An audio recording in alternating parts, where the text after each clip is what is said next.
आज Angul जिल्लार district level युवा red cross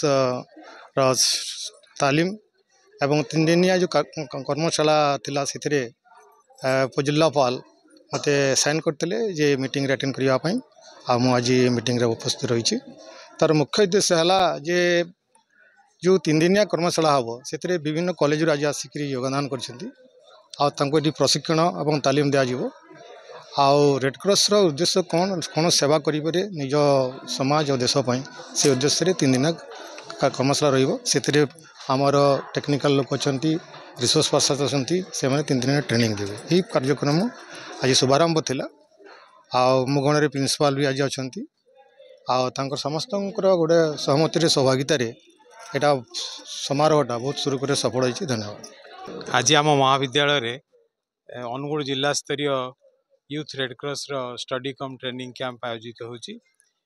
मोर धन्यवाद देवी जिला कर्तृपक्ष को जो माने कि हमको सुजोग देइछन्ती यूथ रेड क्रॉस रो एवं यही कार्यक्रम आम कॉलेज रे नुआ नुहे आ पूर्व 2 वर्ष पूर्व मध्य आम करिथिलु।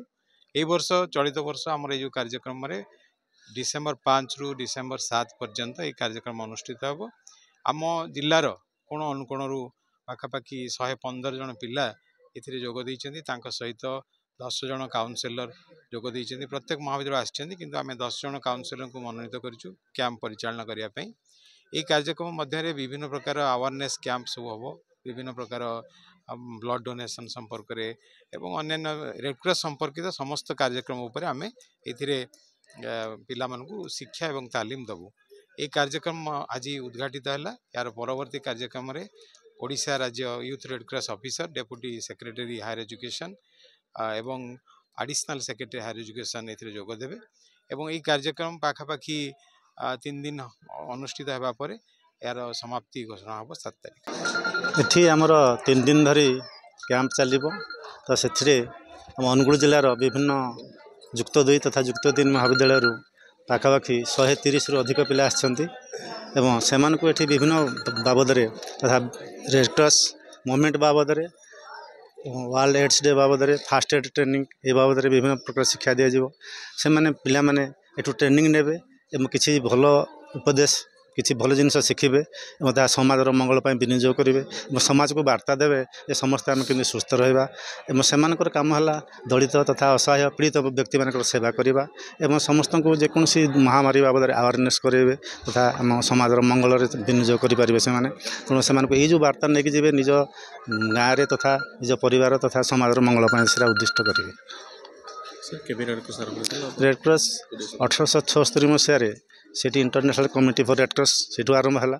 तापर आम भारत में 1920 मसीह IRCS Indian red cross society गठन करागला जार हेडक्वार्टर हो दिल्ली और तार मुख्य होती प्रेसिडेंट आम राष्ट्रपति मुख्य अच्छा। तापर ओडिशा रे आम 1993 मसीह जूनियर रेड क्रॉस और यूथ रेड क्रॉस ये सृष्टि है। से दिन रेड क्रॉस ठीक भाव में भूमिका ग्रहण कर समाज दुस्थ दलित पीड़ित एम सेवा कर फास्ट एड समस्त पाखे पहुँचे पार मुख्य उद्देश्य हूँ रेड क्रॉस यहाँ मुख्य उद्देश्य। अनुगुल जिलार युव रेड क्रॉस 3 दिनिया कर्मशाला एथिरे अनुगुल जिलार सर्वमोट 32 कॉलेज रु 130 अधिक आमर वॉलंटियर्स अंशग्रहण करछंती। तांको आमे साधुवाद जणाउछु। आई कर्मशाला आम समस्त रिसोर्स पर्सन माने समस्ते बहुत भल।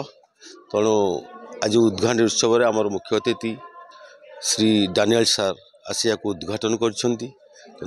आमर महाविद्यालय तरफ कोऑर्डिनेटर हिसाब से OIC रो धन्यवाद जणाउछि।